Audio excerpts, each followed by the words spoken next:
Stocks and ethical investments में आप सभी का स्वागत है। स्कैफलर इंडिया लिमिटेड इस कंपनी ने अपने क्वार्टर वन के रिजल्ट्स को डिक्लेयर किए हैं, जिसको हम डिटेल में एनालाइज करेंगे इस वीडियो में। और हम देख सकते हैं कि ईयर ऑन ईयर बेसिस में नेट प्रॉफिट में 17% का जंप दिखाई देता है। तो चलिए शुरू करते हैं। इस कंपनी का बिजनेस शरिया कंप्लायंट है और क्वार्टर वन के रिजल्ट्स आपके सामने हैं। इस कंपनी के एक्सपेक्टेशन का डेटा अवेलेबल नहीं है, इसलिए हम इसको year on year basis as well as quarter on quarter basis में कंपेयर करके देखते हैं कि इस रिजल्ट ने किस तरह से परफॉर्म किया है। तो हम देख सकते हैं कि सेल्स में ईयर ऑन ईयर बेसिस में 10% का जंप है और क्वार्टर ऑन क्वार्टर बेसिस में देखा जाए तो 8% का जंप दिखाई देता है। हम नेट प्रॉफिट की बात करें तो हम देख सकते हैं कि ईयर ऑन ईयर बेसिस में 17% का जंप है and quarter on quarter basis में 11% का जंप दिखाई देता है।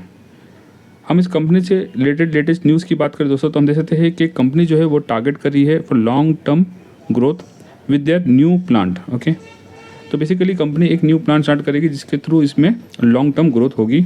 और इसके अलावा कंपनी के जो रिजल्ट्स है वो मार्केट क्लोज होने के बाद आए हैं। ओके, हम इस कंपनी के स्टॉक्स के वॉल्यूम का डेटा देखें और लास्ट 30 डेज़ का एवरेज डेटा देखा जाए तो उसमें तकरीबन 53.7% जो है वो डिलीवरी में बाइंग हुई है। हम इस कंपनी के स्टॉक्स के रिटर्न्स की बात करें तो हम देख सकते हैं कि लास्ट 1 ईयर में ऑलमोस्ट नो रिटर्न्स है। ओके, और लास्ट 6 मंथ में देखा जाए तो 25.4% के रिटर्न्स है।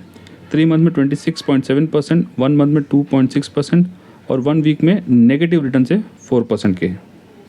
हम इस कंपनी के फंडामेंटल्स को देखें दोस्तों तो हम देख सकते हैं कि एक मिड कैप कंपनी है जिसका market cap near about 62,999 crore का है और बियरिंग दिस पर्टिकुलर इंडस्ट्री से कंपनी बिलोंग करती है। और पिछले 3 साल में इस कंपनी ने अपने इन्वेस्टर्स को 59.2% के रिटर्न दिए हैं।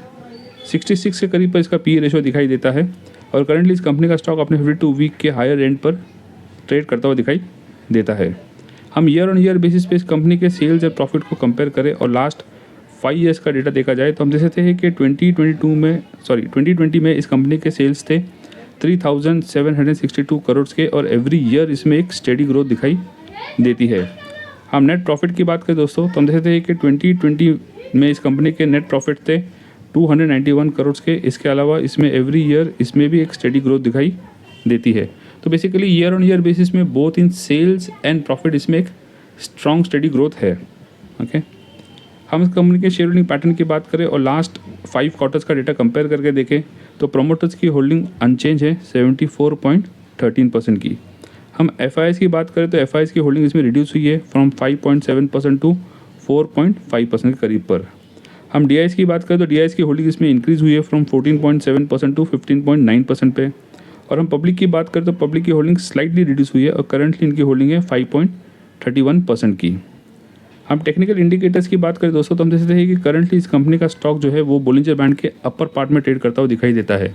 इसका मतलब है कि ये बुलिश ट्रेंड में है और अपने 52 वीक हाई से तकरीबन 7.8% के डिस्काउंट पर ट्रेड कर रहा है। ये सारे टेक्निकल इंडिकेटर जो है वो वीकली चार्ट के बेसिस पर है। और हम आरएसआई इंडिकेटर की बात करें तो हम देख सकते हैं कि करंटली ये है 56 जो कि इसके न्यूट्रल के थोड़ा अबव पे दिखाई देता है। और हम एमएससीडी चार्ट की बात करें दोस्तों तो करंटली इस कंपनी का स्टॉक जो है वो एक बुलिश ट्रेंड में ट्रेड करता हुआ दिखाई देता है।